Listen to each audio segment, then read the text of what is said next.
Sebelumnya yang terhormat Bapak Kepala Desa Ujung Genteng, Bapak Syahid Syam yang nampak hadir pada kesempatan kali ini. Kemudian juga Ketua yang kami hormati, Ketua Pembina Yayasan Pendidikan Islam Asukandaria Sukabumi, Bapak Haji Badrudin SPD MM. Kemudian Ketua Yayasan dari YASPI Asukandaria, Bapak Daden Sukendar SH MAG. Dan dari jajaran tim Paguyuban Hidroponik Sukabumi yang dikomandoi oleh Ibu Sulastri ya. Pada kesempatan kali ini terima kasih Ibu telah menyempatkan hadir ke Pajampangan khususnya. Inilah selamat datang di Pajampangan di Ujung Genteng yang juga merupakan salah satu ikon dari wisata di daerah Pajampangan. Seperti itu Ibu. Yang hadir pada hari ini adalah pemuda-pemudi, santri-santriwati yang memiliki semangat yang tinggi, bukan hanya dalam menuntut ilmu praktik keagamaannya saja, bukan hanya teori saja, tetapi juga dalam hal kewirausahaannya juga. Karena output yang nanti kemudian akan kita inginkan capai dalam kegiatan kali ini juga bukan hanya pengelolaan tanaman hidroponik itu untuk konsumsi pribadi, tetapi juga untuk kewirausahaan yang bisa dikembangkan di daerah kita. Pada pagi hari yang penuh barokah ini, kita sekalian dapat berkumpul, bermuajahah, bersilaturahim dalam acara training vokasi bidang pertanian untuk pemuda di Pajampangan. Alhamdulillah di tahun 2022 ini bisa terlaksana meskipun rencananya sudah cukup lama, tapi alhamdulillah rezekinya baru memang Allah berikan hari ini. Mudah-mudahan sekali lagi ini membawa berkah tidak hanya untuk kita, akan tetapi untuk orang-orang di sekitar kita. Amin ya Allah ya Rabbal alamin. Assalamualaikum warahmatullahi wabarakatuh. Masih semangat? Kok masih suaranya lemes ya? Masih semangat? Oke. Coba biar lebih semangat lihat Kulastri aja, oke? Hidup santri. Oke, tetap semangat. Siap mengikuti pelatihan hidroponik? Siap. Yakin siap? Siap. Tadi sekilas sudah diperkenalkan sama Kang Daden.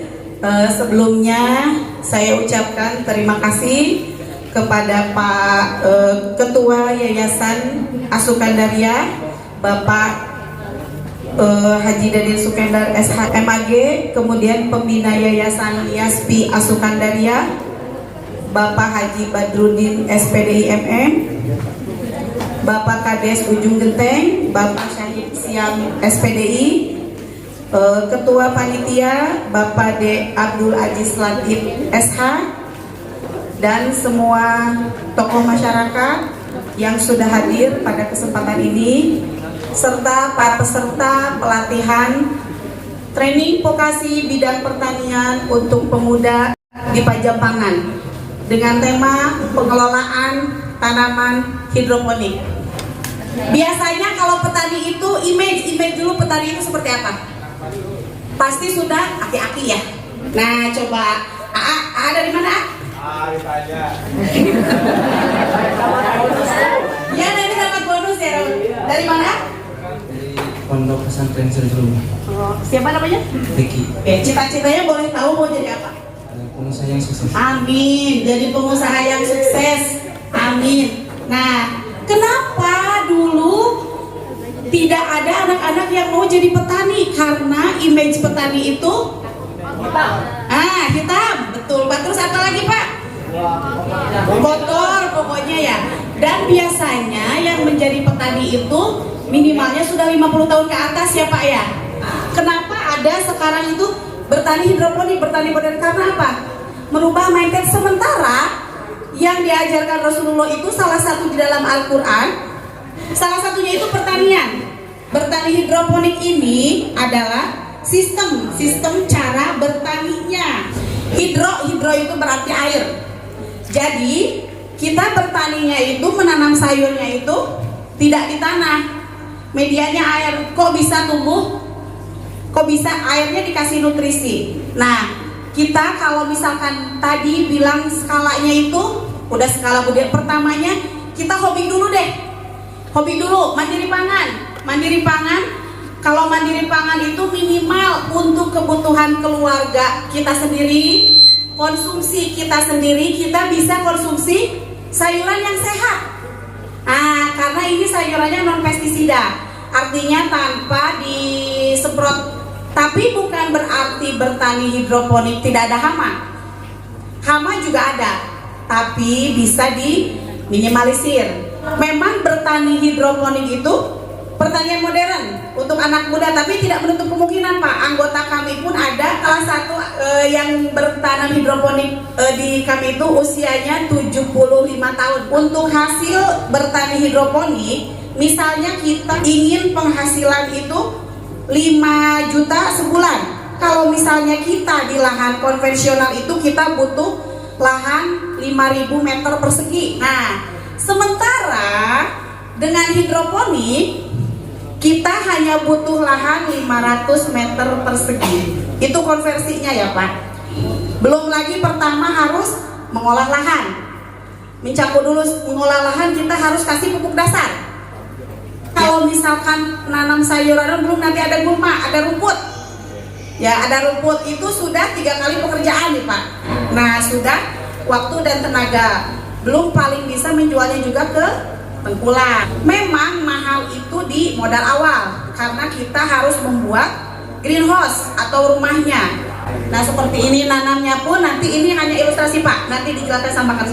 Dengan talang atau paralon, tapi dengan hidroponik itu semai, tanam, panen, dan perawatan. Tidak perlu mencangkul, tidak perlu nyabutin rumput, tidak perlu semprot pestisida karena kebunnya sudah tertutup. Hanya ini yang memudahkan sistem gitu. Jadi bisa tidak perlu skala besar, bisa misalkan nanti pakai botol bekas gitu. Kalau dipikir mau budidaya hidroponik, tapi misalkan nanti lihat workshopnya, beli paralelnya aja sudah berapa, belum apa-apa sudah mau jadi gitu. Nah, tapi kan ini bisa dilihat nih tanamannya seperti apa. Untuk teknik dan lainnya nanti akan disampaikan oleh Kak Rizky. Lanjut aja ya, tadi sedikit sudah ada pengenalan nih tentang hidroponik dari Bu Lastri ya. Hidroponik juga adalah suatu sistem, tadi yang katakan Bu Lastri ya, sistem pertanian atau modernisasi dari sebuah pertanian. Ya, hidroaeroponik itu daya, jadi ada daya atau sistem pertanian yang menggunakan air lah, intinya masih seperti itu. Nah, untuk media tanam hidroponik sendiri tadi saya bilang tidak perlu menggunakan tanah. Ada berbagai macam media tanam yang bisa teman-teman gunakan untuk bercocok tanam dengan sistem hidroponik yang menggunakan media air tadi. Ada di depan teman-teman media tanam hidroponiknya sendiri yang namanya rock wool. Yang kayak gini ya bentuknya tuh, yang kecil, yang di plastik kecil itu namanya rock wool. Nah, itu sebagai media yang steril yang bisa digunakan teman-teman untuk menanam hidroponik, salah satu medianya. Tanaman untuk hidroponik, untuk yang bisa digunakan di hidroponik, tanaman hias, bunga-bungaan yang senang ibu-ibu, teteh-teteh yang senang hias juga ya, bisa ditanam menggunakan sistem hidroponik. Jadi nggak harus sayuran aja. Lalu tanaman sayur daun sudah jelas, sayur daun sudah jelas. Ada sawi-sawian, bayam. Lalu juga tanaman sayuran buah kayak tomat, cabai bisa ya, paprika dan yang lainnya. Di dalam hidroponik yang ini ada beberapa sampel contohnya ya. Nanti saya akan uraikan. Yang pertama adalah sistem air statis atau airnya itu diam. Airnya itu diam, jadi nggak mengalir. Yaitu sistem sumbu atau sistem wick sistem. Contohnya seperti ini. Atau contohnya juga yang nanti akan teman-teman praktekkan, itu namanya sistem wick system. Sistem ini adalah sistem yang paling sederhana yang bisa teman-teman terapkan di rumahnya masing-masing dengan budget minimal mungkin, dengan pengetahuan seminimal mungkin. Ya, untuk tahapan belajar sebagai pemula itu bisa menggunakan sistem wick system. Ya, musim cengkeh kembali kan? Wah, jajarkan ya. seperti ini simpelnya ya. Yang kedua adalah deep water culture. Metode ini memang dikembangkan juga di luar negeri ya. Nah, di Indonesia ini biasa disebut dengan sistem rakit apung, di mana sistem ini yang saya terapkan di kebun saya sendiri di kondisi hidroponik itu menggunakan sistem rakit apung. Saya pakai sistemnya ini untuk produksi. Ya, sistem buik. Jadi, nah ini nanti boleh dibuka ya mini kitnya.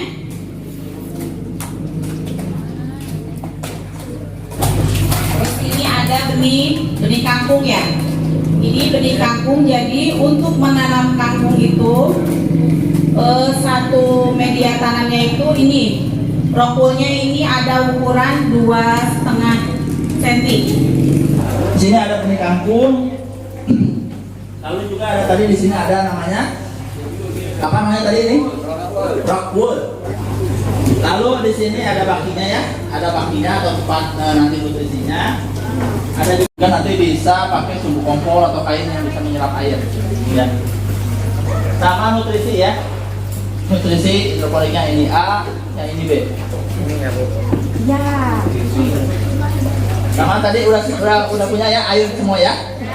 Air. Pertama-tama nih kain panelnya masukin dulu ke net potnya. Jadi dimasukin sini ya.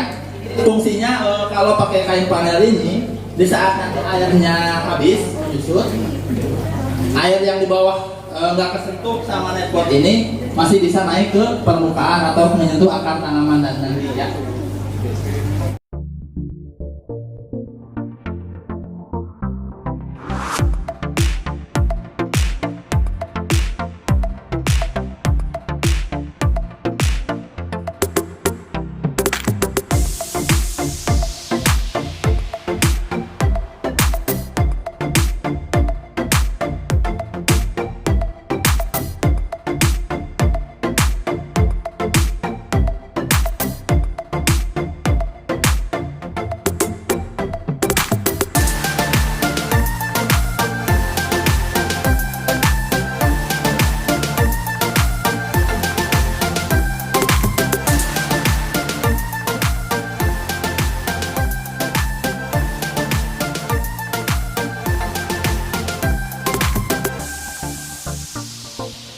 Yang kita dibuka, kalau udah dikenalkan ke sinar matahari, gak usah langsung juga ya di depan rumah gini ya.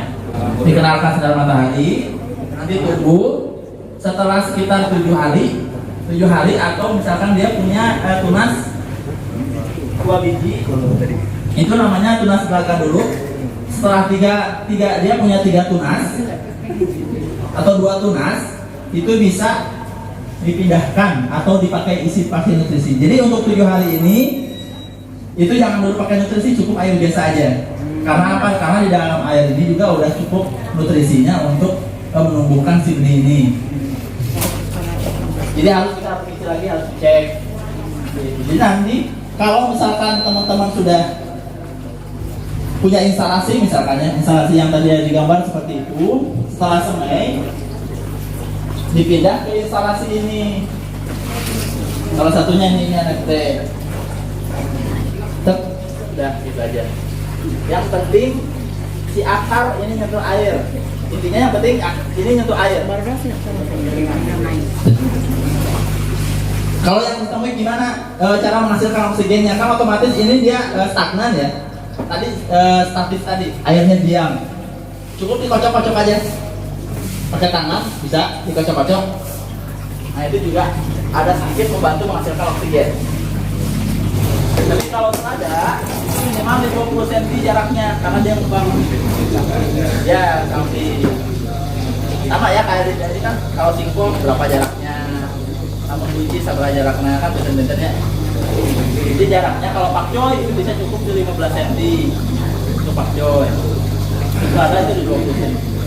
Semoga pertemuan kali ini bisa membawa keberkahan, dan ini bukan pertemuan Yang pertama dan terakhir, insya Allah kedepannya bisa silaturahmi lagi. Dan ketika saya kembali ke sini nanti ada, Bu, saya sudah nanam hidroponik dengan sekian lubang tanam. Ketika saya bermain ke pantai, oh sudah ada agrowisata hidroponik.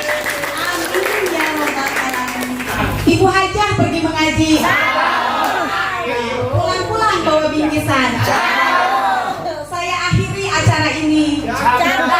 Terima kasih, semoga berkesan.